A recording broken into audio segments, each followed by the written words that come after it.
Salut à tous, aujourd'hui on va parler de Città Nostra. Città Nostra est un jeu de stratégie qui se joue à 2 ou à 4 joueurs pour des personnes d'environ 15 minutes à partir de 8 ans.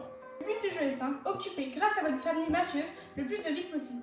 Le jeu est composé de différents éléments. Tout d'abord les cartes villes avec un côté sans pouvoir et un côté avec pouvoir. Les cartes personnages avec différents pouvoirs et points. Certaines cartes ajoutent des bonus, d'autres sont des malus pour les adversaires. Il y a 4 familles, bleu, rouge, rose et vert. Chaque famille est composée des mêmes personnages. Les pouvoirs des cartes villes sont prioritaires sur les pouvoirs des cartes personnages. Il y a également 4 cartes aides qui vous permettront de connaître rapidement les pouvoirs des personnages.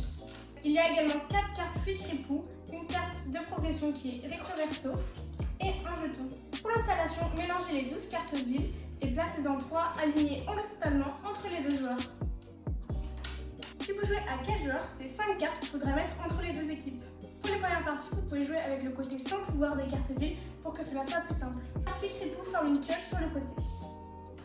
La carte de progression est également mise sur le côté avec le jeton sur la case numéro 1. Chaque joueur commence sa partie avec 2 cartes piochées au hasard de son paquet. Il existe 2 modes de jeu, 2 joueurs ou 4 joueurs. On va commencer tout de suite avec la version pour 2 joueurs. Un des joueurs jouera avec le paquet rouge et l'autre joueur jouera avec le paquet bleu. Les couleurs sont à respecter pour la carte de progression. La partie se déroule en 6 tours. À chaque tour, les joueurs jouent simultanément dans un ordre précis. La première action est de piocher une carte personnage pour en avoir 3 en main. La deuxième action est de choisir le personnage qu'il veut jouer. Une fois que le joueur a choisi son personnage, il la met face cachée devant lui. Mais attention, pas devant la ville.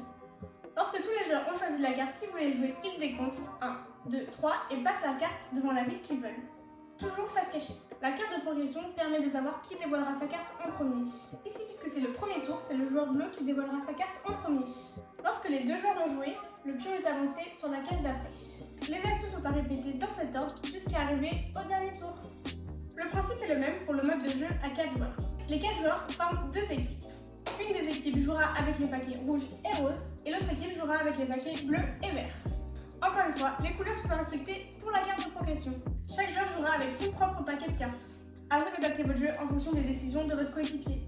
Attention, il est interdit de communiquer avec son coéquipier pendant la partie. Puisqu'on est 4 à jouer, il y a bien 5 cartes villes à placer entre les 2 étapes. Les étapes du mode 4 joueurs sont exactement les mêmes étapes que pour le mode 2 joueurs. À savoir, piocher une carte et la mettre dans sa main, choisir la carte que l'on veut jouer et la placer face cachée devant nous, attendre le décompte et la placer devant la ville que l'on a choisie, et retourner notre carte et réaliser l'action en fonction de la carte de progression. Et enfin, avancer le pion sur la carte de progression. À la fin du jeu, les joueurs décomptent leurs points dans chaque ville, le joueur ou l'équipe avec le plus de points dans la ville l'occupe, et le joueur ou l'équipe qui occupe le plus de villes remporte la partie. Voilà, c'est tout pour les règles de Città Nostra. Je vous mets nos réseaux sociaux juste ici et je vous dis à très bientôt.